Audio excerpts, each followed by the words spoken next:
Welcome back, everybody. Today I'm going to teach you how to install WP Simple Pay in WordPress using Elementor.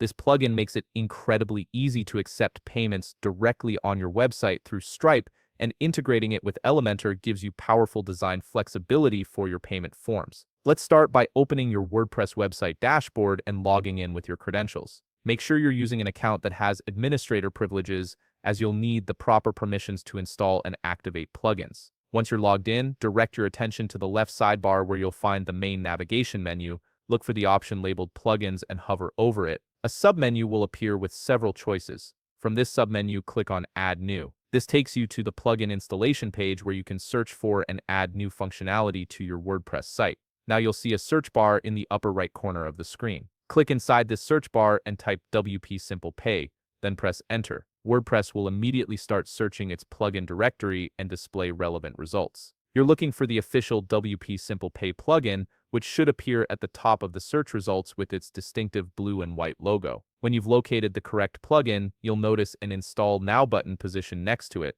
Go ahead and click this button. WordPress will begin downloading and installing the plugin automatically. This process usually takes just a few seconds, depending on your internet connection speed. You'll see the button change to show the installation progress. Once the installation completes, the Install Now button will transform into an Activate button. This is your cue to take the final step. Click on Activate to enable the plugin on your WordPress site. Activating the plugin makes all its features available for use and adds WP Simple Pay to your WordPress menu. And that's it. You've successfully installed and activated WP Simple Pay on your WordPress website. The plugin is now ready to be configured with your Stripe account, and you can start building payment forms using Elementor's drag and drop interface. If you found this video helpful, please leave a like, subscribe, and see you in the next video.